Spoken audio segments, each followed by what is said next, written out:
Connaissez Noé? Connaissez Abraham? Nous avons dans la parole de Dieu une multitude de grands hommes, de grandes femmes aussi, bien sûr, et qui sont connus et qui sont, au travers de leur vie, des enseignements, et c'est là l'objectif de la parole de Dieu, de toutes ces vies, de tous ces parcours qui nous sont racontés, d'être pour nous un modèle, parfois un bon modèle, parfois un mauvais modèle aussi, parce qu'aucun être humain n'est parfait et tous, ils ont fait des erreurs. Mais ce matin, j'aimerais que nous puissions nous laisser enseigner par le témoignage d'une femme. Vous êtes là, les sœurs? Ah. Une femme discrète. Une femme qui ne va pas nous enseigner au travers de ses paroles, de nombreuses phrases qu'elle a dites, parce que durant tout son parcours, il n'y a qu'une seule phrase qu'elle a prononcée. Mais elle va nous enseigner par l'attitude de son cœur. Un cœur qui aime le Seigneur, un cœur qui va cheminer. Nous prendrons 3 récits qui concernent sa vie et on va suivre son parcours ensemble et voir ce cœur qui va suivre Jésus, qui va aimer Jésus, et un cœur qui, oui, sera rempli de la gloire de Dieu. Que nous puissions, ensemble, on va ouvrir la parole de Dieu dans l'évangile de Luc, Luc chapitre 10, verset 38, très bien. Comme Jésus était en chemin avec ses disciples, il entra dans un village et une femme nommée Marthe le reçut dans sa maison. Elle avait une sœur nommée Marie qui, s'étant assise aux pieds du Seigneur, écoutait sa parole. Marthe, occupée à divers soins domestiques, survint et dit « Seigneur, cela ne te fait-il rien que ma sœur me laisse seule pour servir? Dis-lui donc de m'aider. » Le Seigneur lui répondit « Marthe, Marthe, tu t'inquiètes et tu t'agites pour beaucoup de choses. Une seule chose est nécessaire. Marie a choisi la bonne part qui ne lui sera point ôtée. » Amen. On va parler ce matin de Marie, Marie de Béthanie. Il faut le préciser parce qu'il y a beaucoup de Marie dans la Bible. Il ne faut pas qu'on se mélange les pinceaux ce matin. Donc Marie de Béthanie dans cette ville. Et puis donc nous sommes là au cœur de cette scène où Marthe reçoit Jésus. Il y a les disciples autour de la table et tout le monde a mangé. C'est formidable, c'est bien. Et puis l'attention de la scène vient se cibler sur cette jeune femme qui est là, sur Marie, assise aux pieds de Jésus. Et j'aimerais, je le disais tout à l'heure, que ce que nous allons suivre ce matin, c'est l'attitude du cœur de Marie. Et même si Marie ne dit rien ou presque, il y a des éléments dans le texte qui montrent son cœur qui est dévoué pour Jésus. Un cœur engagé, un cœur volontaire à être près du Maître. Et j'aimerais que nous ayons nous aussi ce cœur pour Jésus. Est-ce que tu as un cœur pour Jésus? Est-ce que tu as un cœur qui aime Jésus? Un cœur volontaire, un cœur qui est dynamique pour Jésus. Et il y a 3 éléments dans le texte qui montrent cette volonté de Marie d'être auprès de Jésus. La première des choses, et c'est écrit, c'est qu'elle se tient assise aux pieds du Maître. Les verbes en grec nous donnent une précision, c'est que, vous savez, quand vous allez à un mariage, des fois on vous invite et puis vous êtes assis autour de la table, et suivant à côté de qui vous êtes assis, vous savez si la soirée va être longue, amusante, peut-être plus difficile, ça arrive. Quand c'est à côté des gens, on dit « oulala, la soirée ». Mais Marie ici, elle ne s'est pas retrouvée assise à côté de Jésus, aux pieds de Jésus par hasard. Mais le verbe grec nous précise qu'il y a une intention de sa part, comme si elle vient spécifiquement s'asseoir aux pieds de Jésus. Ce n'est pas une place au hasard, ce n'est pas une place qu'on lui a attitrée. Elle n'est pas venue là parce qu'il y avait nulle part ailleurs où se mettre, mais elle est venue là parce que son cœur voulait être auprès du Seigneur Jésus. Son cœur voulait s'asseoir avec Jésus. Il y a cette intention, cette envie profonde, et dans le silence, elle est là, elle écoute le Seigneur. Elle écoute Jésus qui enseigne, Jésus qui parle, Jésus qui donne des paroles de vie. Elle s'assoit, elle écoute. Son cœur est intentionnel envers le Seigneur. Et puis un autre élément, c'est qu'il y a Marthe qui vient avec son caractère. Marthe, on ne va pas parler de Marthe ce matin, ce n'est pas l'objectif, mais il y a cette réflexion, mais Jésus, ça ne te fait rien que ma sœur me laisse tout faire, me laisse servir. Et c'est vrai qu'on a eu l'habitude, quand on lit le texte, de se dire peut-être comme si Marie pouvait passer comme paresseuse ou en tout cas qu'elle n'avait pas travaillé, qu'elle n'avait rien fait. Et puis Marthe fait tout, Marie ne fait rien. Mais là encore, le mot grec nous dit que Marie elle a accompli des tâches et puis à un moment, elle s'est arrêtée. Elle a participé et puis à un moment, effectivement, elle a fait un choix, c'est de venir s'arrêter et s'asseoir aux pieds de Jésus. Donc Marie, quelque part, elle s'est empressée d'aider sa sœur, peut-être de mettre la table, de faire le ménage, de tout préparer pour la venue de Jésus. Mais à un moment, elle a fait un choix. Elle a cessé son activité pour venir s'asseoir aux pieds de Jésus. Elle a, dans son intention, l'intention de son cœur, sa priorité, c'est celle d'être auprès de Jésus. Et de laisser, ses tâches quotidiennes. Et Marie, un troisième élément, a fait un choix de venir s'asseoir, de laisser de côté ses tâches quotidiennes. Et le choix de venir s'asseoir aux pieds du Maître, ce choix n'est pas anodin. Cette position n'est pas anodine. Le fait de s'asseoir aux pieds de Jésus signifie quelque chose. À cette époque-là, s'asseoir aux pieds d'un maître voulait dire le choisir. Voulait dire que dans son cœur, elle fait un choix, c'est celui d'accepter Jésus comme maître et seigneur de sa vie. Elle accepte de suivre les enseignements de Jésus. Et son choix n'est pas un choix, je dirais c'est un choix assez étonnant parce que à cette époque-là, la notion de disciple, de maître était plutôt réservée, je dirais, à l'apprentissage d'un métier. Quand un jeune voulait apprendre un métier, il choisissait un maître et l'expression être assis au pied, c'était sa formation commençait. Et donc, mais cette formation était plutôt attribuée habituellement aux hommes. Mais là, c'est le cœur d'une femme qui vient choisir un maître, qui vient choisir un enseignement, un mode de vie. Elle a choisi, de s'asseoir et de se dire, maintenant, celui qui va diriger et conduire ma vie, c'est Jésus. Celui qui va m'enseigner comment je dois être et ce que je dois faire, c'est Jésus. Je rappelle qu'à cette époque, les femmes ne travaillaient pas, officiellement je veux dire. Évidemment qu'elles faisaient beaucoup de choses tous les jours. Mais elle fait ce choix qui n'est peut-être pas dans le contexte social et peut-être que c'est pour ça que sa sœur arrive avec cette remarque, mais ça ne te fait rien que Marie soit là au pied de Jésus. Est-ce que ce n'est pas sa place? Elle devrait m'aider, elle devrait être là, affairée autour de la table du service. Mais Marie, malgré peut-être ce contexte particulier, peut-être le regard des gens, peut-être le jugement qu'on aurait pu avoir sur elle, comme là sa sœur, elle fait le choix de devenir une disciple de Jésus. Elle fait le choix de dire en mon cœur, je choisis. Je choisis Jésus comme Seigneur. Je choisis Jésus comme Maître. Et tout cela va amener une conclusion. C'est la phrase de Jésus. Marie a choisi la bonne part. Marie a choisi ce qui est juste. Jésus a vu dans le cœur de Marie toutes ses intentions.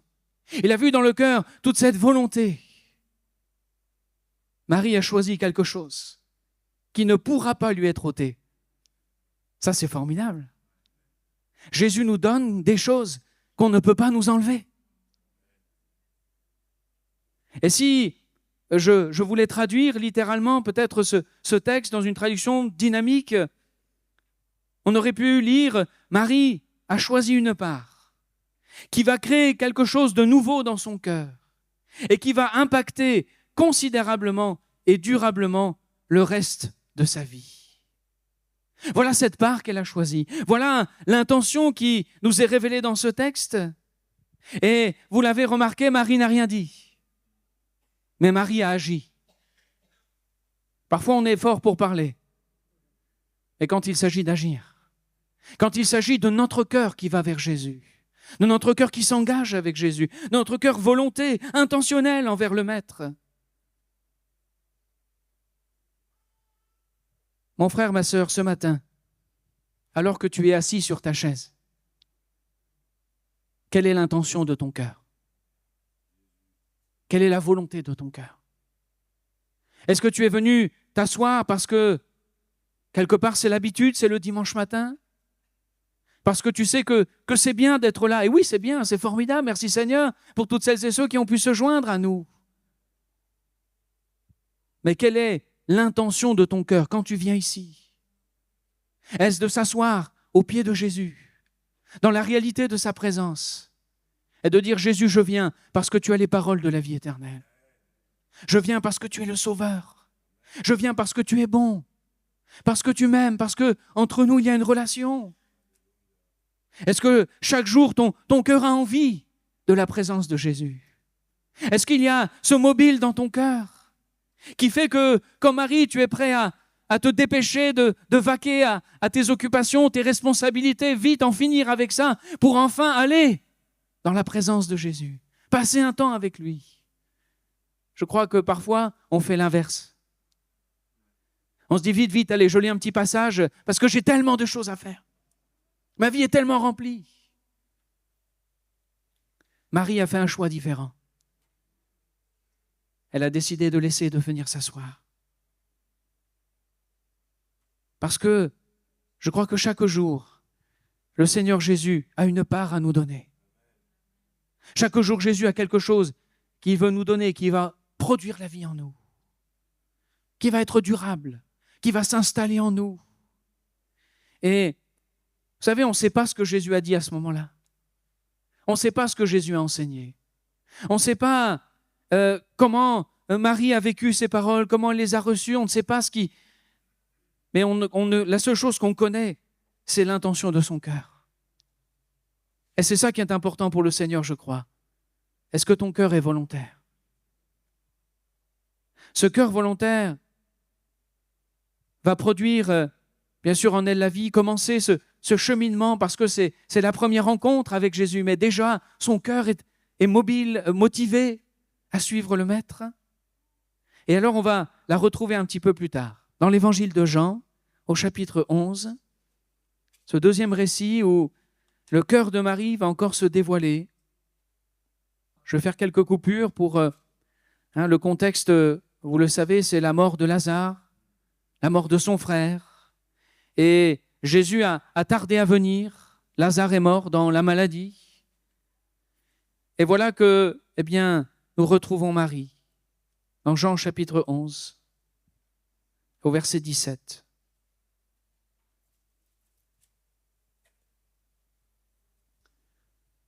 Jésus étant arrivé, trouva que Lazare était déjà depuis 4 jours dans le sépulcre. Et comme Béthanie était près de Jérusalem, à 15 stades environ, beaucoup de Juifs étaient venus vers Marthe et Marie pour les consoler de la mort de leur frère. Lorsque Marthe apprit que Jésus arrivait, elle alla au-devant de lui, tandis que Marie se tenait assise à la maison. Je poursuis au verset 28, puisque c'est Marie que nous voulons regarder ce matin. Ayant ainsi parlé, elle s'en alla, puis elle appela secrètement Marie, sa sœur, et lui dit « Le Maître est ici et il te demande. » Dès que Marie eut entendu, elle se leva promptement et alla vers lui, car Jésus n'était pas encore entré dans le village, mais il était dans le lieu où Marthe l'avait rencontré. Les Juifs qui étaient avec Marie dans la maison et qui la consolaient, l'ayant vue se lever promptement et sortir, la suivirent, disant « Elle va au sépulcre pour y pleurer. » Lorsque Marie fut arrivée là où était Jésus et qu'elle le vit, elle tomba à ses pieds et lui dit, c'est la seule phrase que nous connaissons de Marie de Béthanie, « Seigneur, si tu eusses été ici, mon frère ne serait pas mort. » Jésus, la voyant pleurer, elle et les Juifs qui étaient venus avec elle, frémit en son esprit, il fut tout ému. Il dit, « Où l'avez-vous mis ?» Seigneur, lui répondirent-ils, « Viens et vois. » Jésus pleura. Sur quoi les Juifs dirent, « Voyez comme il l'aimait. » Quelques-uns d'entre eux dirent, « Lui qui a ouvert les yeux de l'aveugle, ne pouvait-il pas faire aussi que cet homme ne mourût point ?» Jésus, frémissant de nouveau en lui-même, se rendit au sépulcre. C'était une grotte, une pierre était placée devant. Jésus dit, « ôtez la pierre. » Marthe, la sœur du mort, lui dit, « Seigneur, il sent déjà, il y a 4 jours qu'il est là. » Jésus lui dit, « Ne t'ai-je pas dit que si tu crois, tu verras la gloire de Dieu ?» Ils ôtèrent donc la pierre et Jésus leva les yeux en haut et dit, « Père, je te rends grâce de ce que tu m'as exaucé. Pour moi, je savais que tu m'exauces toujours, mais j'ai parlé à cause de la foule qui m'entoure afin qu'ils croient que c'est toi qui m'as envoyé. » Ayant dit cela, il cria d'une voix forte, « Lazare, sors !» Et le mort sortit, les pieds et les mains liés, de bandes et le visage enveloppé d'un linge. Jésus leur dit, « Déliez-le et laissez-le aller. » Amen. Quand on se concentre sur l'attitude de Marie, le cœur de Marie, Marie est en train de traverser une période particulièrement difficile. Son cœur est blessé, son cœur est dans la souffrance. Elle a perdu son frère, celui qu'elle aime, celui dont elle était certainement proche. Mais malgré cette douleur, malgré cette souffrance, elle va courir vers Jésus. Elle va, et nous la retrouvons encore aux pieds de Jésus, à genoux devant Jésus. Parce que le cœur de Marie, malgré la souffrance et la difficulté, elle sait que c'est aux pieds de Jésus qu'elle pourra y trouver une consolation. C'est aux pieds de Jésus qu'elle pourra y trouver ce dont elle a besoin. Elle aurait pu se rebeller quelque part dans cette parole qu'elle dit, mais Jésus, si tu avais été là, mon frère ne serait pas mort. Il y a dans cette parole à la fois une foi justement. Il y a de la foi qui se manifeste. Elle connaît la puissance de Jésus. Elle sait que Jésus est capable de ressusciter, de guérir. Mais cette phrase veut dire aussi quelque part, sans rébellion, mais qu'elle accepte. Elle accepte que Jésus ait fait différemment. Elle accepte que Jésus ait fait un autre choix que celui d'arriver plutôt pour guérir son frère. Et c'est vrai que quand nous on lit le texte, je dirais entre guillemets c'est facile parce qu'on sait ce qui va se passer. On sait que Lazare va ressusciter. Nous, il y a 3 versets qui nous séparent, 4, où tout de suite le dénouement de l'histoire arrive. Mais Marie, lorsque elle est dans sa souffrance, elle est aux pieds de Jésus, lorsqu'elle prononce ces paroles, si tu avais été là, elle ne connaît pas. Elle ne sait pas que Jésus va ressusciter Lazare. Mais elle ne connaît pas la volonté de Jésus, la suite du récit. Mais dans son cœur, elle a fait un choix. Elle a pris une résolution. Dans son cœur, elle a choisi de faire confiance à Jésus. Dans son cœur, elle a choisi d'accepter l'œuvre de Jésus. Malgré cette souffrance. Et on voit que Jésus va être tellement touché par la souffrance. Lui-même va être troublé. Lui-même va être ému. Il est troublé en son âme et on trouve là un verset très court. Il parle d'un Jésus qui pleure. Un Jésus qui est touché au plus profond de son être. Comme si, il est en train ne comprenez pas mal ce que je veux dire, mais n'oublions pas que Jésus est fils de Dieu, qu'il est venu sur la terre pour éprouver toute la souffrance que les hommes éprouvent.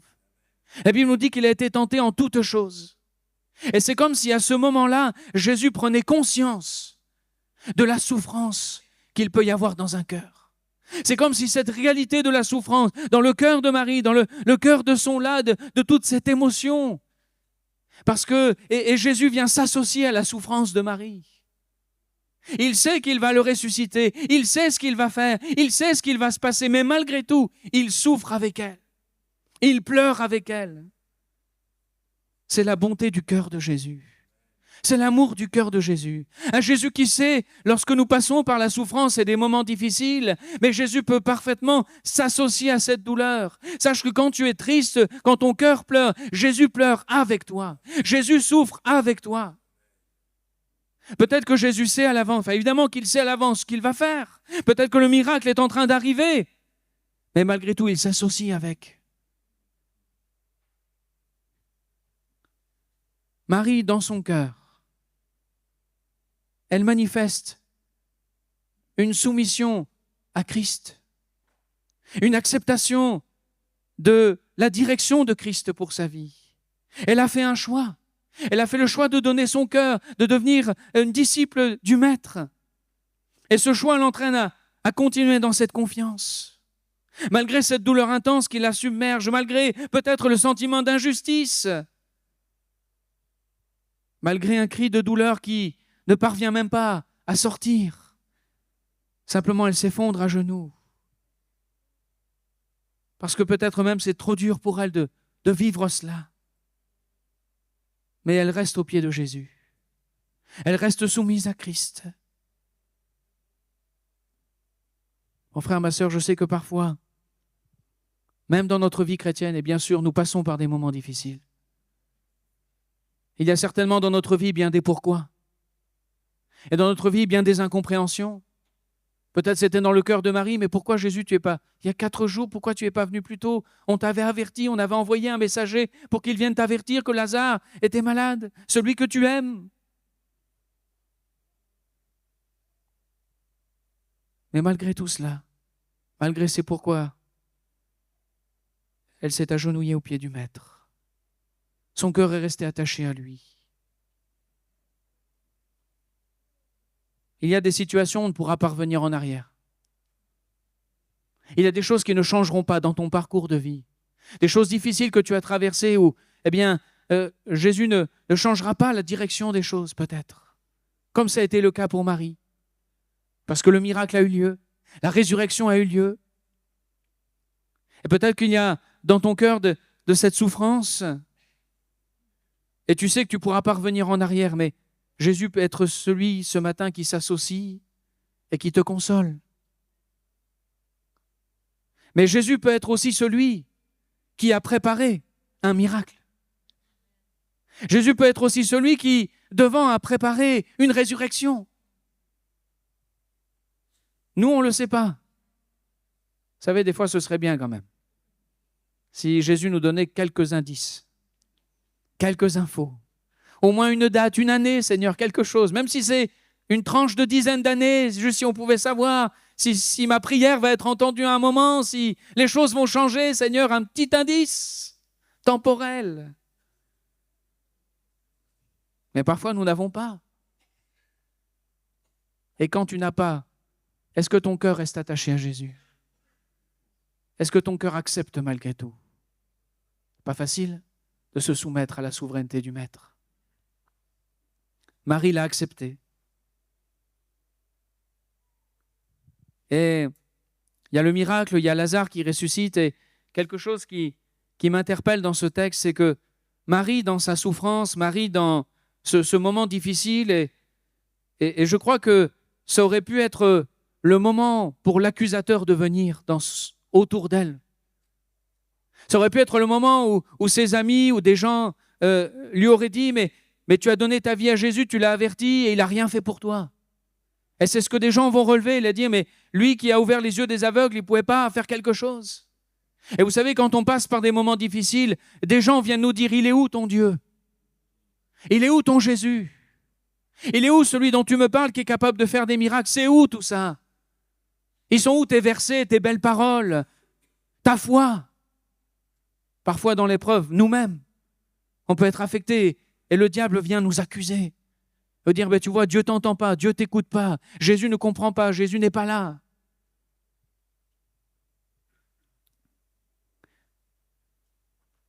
Mais malgré ce qu'elle est en train de traverser, ce que je remarque, et il y a deux versets qui parlent de Juifs qui étaient avec Marie et qui ont suivi Marie. Elle était dans la maison et puis il pense qu'elle va vers le sépulcre, elle se jette aux pieds de Jésus. Et quand on lit dans la suite, si vous lisez un petit peu plus loin, Jean 11, 45, c'est écrit « Plusieurs des Juifs qui étaient venus vers Marie et qui virent ce que fit Jésus, crurent en lui. » Elle me dit, dans sa souffrance, Marie est devenue un témoin.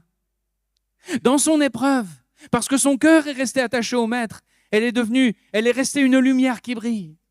Elle est restée, celle qui fait confiance à Jésus. Et celles et ceux qui l'ont accompagnée à ce moment-là, ils ont vu l'œuvre de Dieu, mais ils ont cheminé avec Marie d'abord, avec Marie la disciple, avec Marie qui a un cœur pour Jésus. Et à un moment, le témoignage se fait. Et moi, je crois, mes frères et sœurs, que dans nos moments difficiles et nos épreuves, nous pouvons continuer à être des témoins. Nous pouvons continuer à porter Christ. Nous pouvons continuer à avoir la foi et de dire oui, je ne comprends pas tout. Oui, mon cœur est blessé, mais je veux encore marcher avec Jésus. Mais j'aime Jésus. Je veux poursuivre ma vie avec Jésus.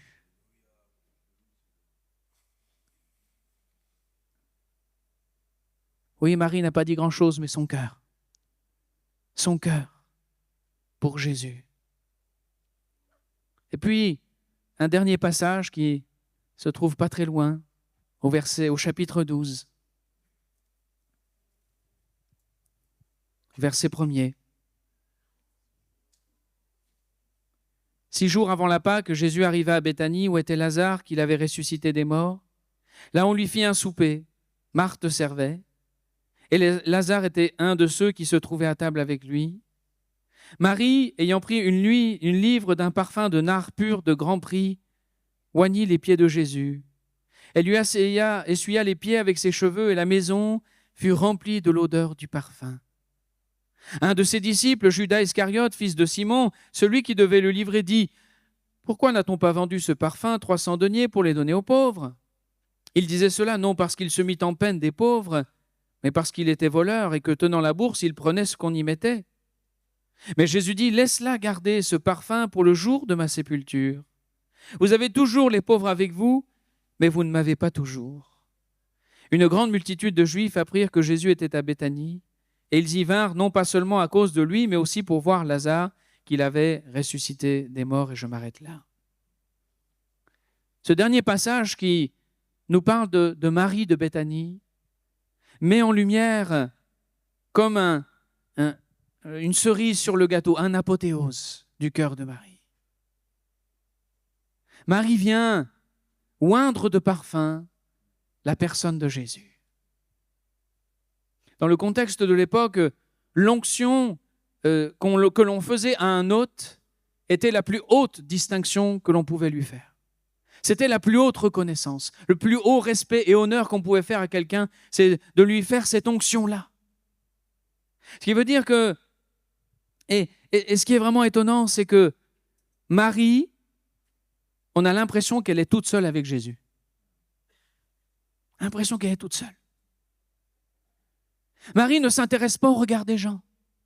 Marie ne s'intéresse pas à ce qu'on va dire d'elle ou ne pas dire. Mais dans chaque passage, Marie vient avec juste son cœur et la personne de Jésus. C'est tout ce qui l'intéresse.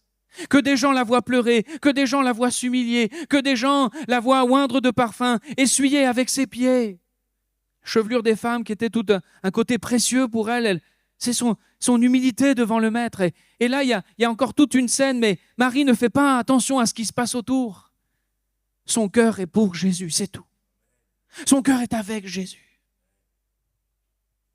Et son cœur d'adoratrice, ce parfum de bonne odeur qu'elle va répandre, son cœur qui se répand et qui vient remplir la maison du parfum de nard, de cette odeur où tout le monde va le sentir, cette vie d'adoratrice qui vient se manifester, se révéler dans les narines de tous ceux qui sont là, démontre que son cœur est entier à Jésus. L'intention de son cœur, c'est de dire « Seigneur, tout ce que j'ai de plus précieux, c'est pour toi. Tout ce que je suis, c'est pour toi. Tout ce que j'ai de meilleur, c'est pour toi. Peu importe les autres, ils te suivront, ils ne te suivront pas, ça ne m'intéresse pas. Moi, je veux te suivre, je veux t'adorer, je veux t'honorer. »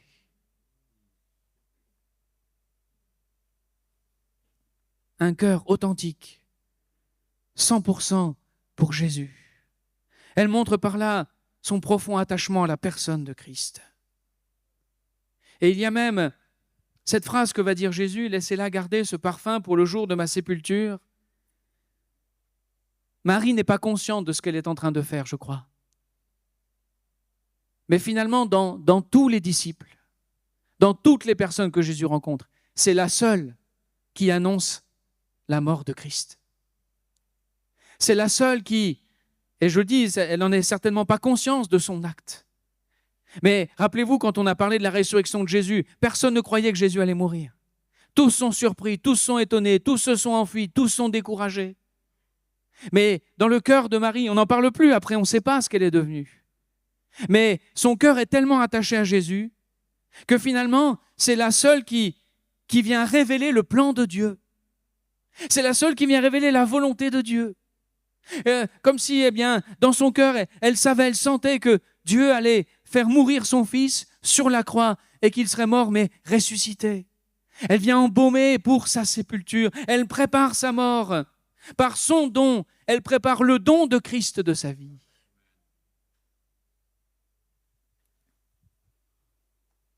Et quelque part, alors que ce parfum de nard pur, ce parfum si précieux, lorsque, en même temps que son vase se vide sur la tête de Jésus, et puis que cela vient descendre, remplir, et qu'elle essuie, son vase à elle se vide. Le vase de ce qui est précieux se vide sur Jésus. Et c'est comme si, En échange, Jésus est en train de remplir son vase à elle. Elle devient un vase utile entre les mains du Maître. Elle qui déverse tout ce qu'elle est, elle est en train de devenir l'instrument de Dieu pour préparer le chemin de croix de Jésus.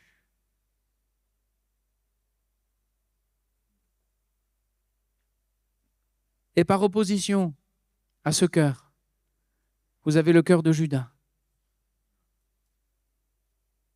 Judas, lui, a été aussi présent durant ces 3 moments. Il a assisté à tout ce qui s'est passé.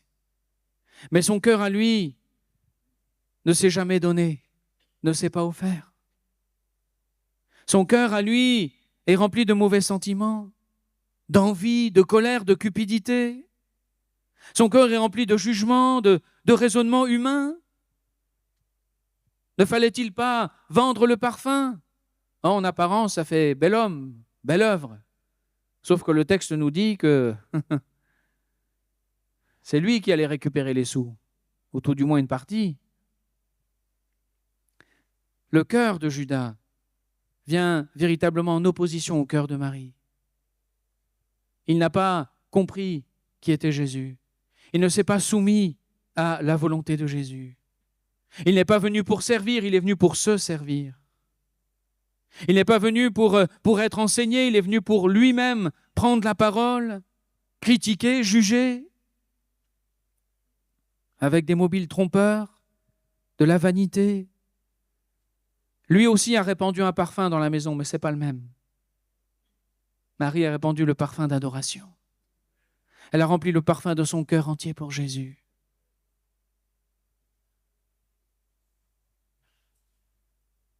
Mon frère, ma sœur, est-ce que ton cœur est tout entier à Jésus ? Est-ce que tu lui as donné ce que tu as de meilleur ? Ce que tu as de plus précieux ? Est-ce que tu as déversé en lui tout ce que tu es ? Est-ce que ta vie est une vie d'adorateur, d'adoratrice ? Est-ce que ton cœur adore Jésus ? Est-ce que tes actions adorent Jésus ? Est-ce que tes paroles adorent Jésus ?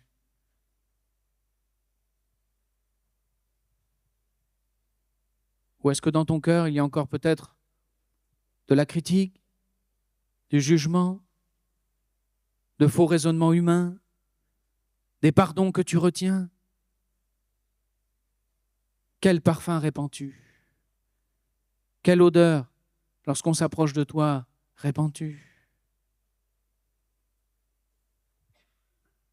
Cette Marie, si discrète, qui ne parle pas mais qui agit. Cette Marie dont le cœur a fait un choix, dont le cœur a accepté de se soumettre à Christ, même dans la souffrance, dans l'incompréhension. Ce cœur qui est devenu tout entier pour Jésus au fur et à mesure de temps, son cœur a grandi pour le Maître, jusqu'à ce qu'elle devienne cette adoratrice, prête à tout lui donner.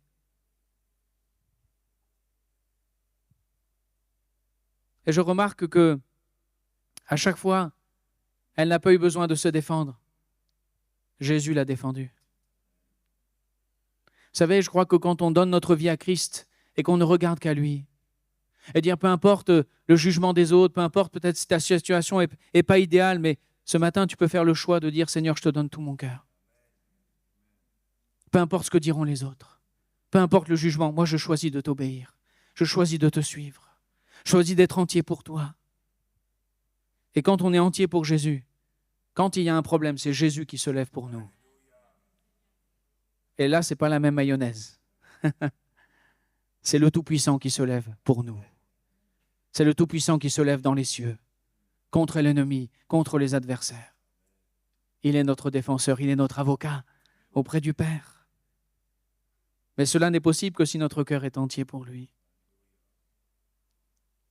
Peut-être que ce matin, dans ce cheminement qu'a vécu Marie, peut-être que tu t'es arrêté à une étape et qui fait qu'aujourd'hui, tu n'as plus ce cœur d'adorateur, d'adoratrice, tout entier pour lui.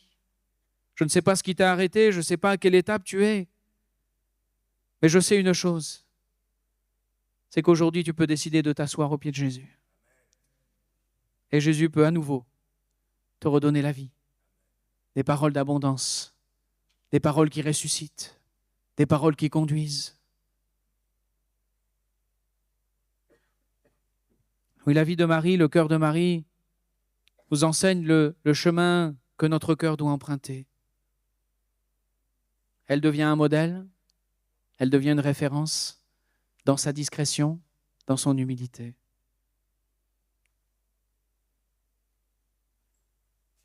Elle a choisi une part qui jamais ne l'a quittée, mais qui est restée tout au long de sa vie. J'aimerais ce matin terminer et vous inviter. Le groupe de louanges pourrait venir. Les frères se préparaient pour la Sainte Seine. J'aimerais que nous puissions simplement, courtement, fermer nos yeux et réfléchir à ce que nous venons d'entendre. Réfléchir ce matin à la position de notre cœur devant Jésus. Peu importe comment les gens nous regardent, peu importe où nous en sommes, mais si Jésus apparaissait physiquement, je veux dire, on sait qu'il est là, mais si vraiment tu avais l'occasion de t'asseoir à ses pieds ce matin et de réaliser peut-être ce qui manque, ce qui s'est arrêté en toi. Jésus ne vient pas ce matin apporter un jugement ou une quelconque condamnation. Jésus veut parler à nos cœurs ce matin. Jésus veut peut-être nous faire prendre conscience de certaines choses parce que lui voudrait nous donner la vie. Il voudrait nous donner cette part. Il voudrait nous accompagner. Mais c'est nous qui sommes l'obstacle. Ce matin, j'aimerais simplement demander à celles et ceux qui voudraient que leur cœur à nouveau soit entier pour Jésus. Comme un appel à redonner son cœur, redonner sa vie. De dire, Seigneur Jésus, oui, à un moment quelque chose m'a arrêté. Dans mon cœur, je sais qu'il y a des choses qui ne sont pas belles, que tu n'aimes pas. Peut-être que tu n'y arrives pas à t'en sortir toi-même, mais Jésus est le Tout-Puissant, il ressuscite, il fait des miracles, il délivre, il restaure, il peut faire tout cela. Si quelques-uns voudraient, j'aimerais vraiment qu'on puisse fermer les yeux ce matin. Peut-être même il y a des visiteurs, vous venez dans cette église pour la première fois, fermez les yeux quand même, c'est pas grave.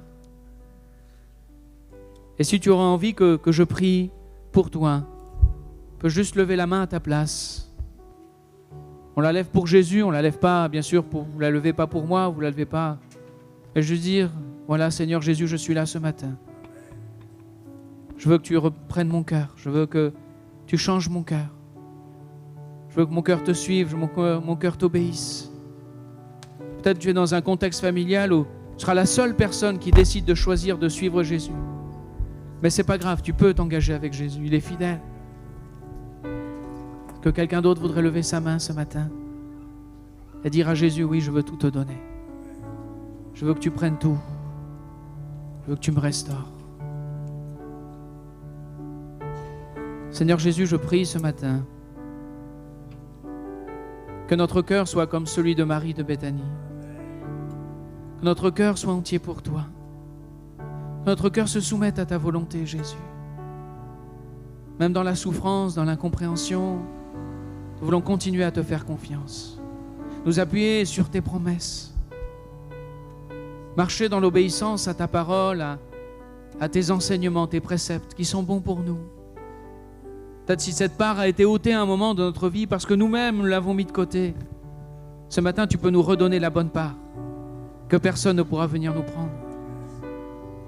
Donne-nous un cœur d'adorateur pour toi. Des adorateurs en esprit et en vérité. Des adorateurs qui répandent le parfum de ta parole, le parfum de l'évangile, simplement par notre présence, parce que tu vis en nous. Seigneur, je prie comme Marie qui a répandu son parfum dans la maison, que toutes celles et ceux qui le souhaitent, qui veulent te donner leur vie, leur cœur, répandent au sein de leur foyer ce parfum de bonne odeur, ce parfum d'adoration qui touche, qui interpelle. Ô Seigneur, viens ressusciter nos cœurs ce matin, viens les restaurer, qu'ils soient tout entiers pour toi, Jésus. Amen. Amen. Là, je te donne mon cœur, il ne m'appartient plus. Ce que j'ai de meilleur, tout est pour toi, Jésus.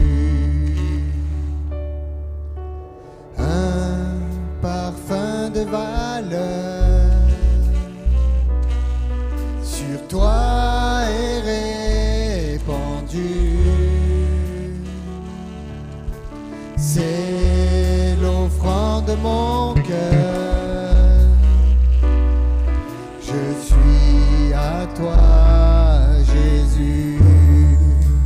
Prends mon âme, prends mon cœur, je te donne tout.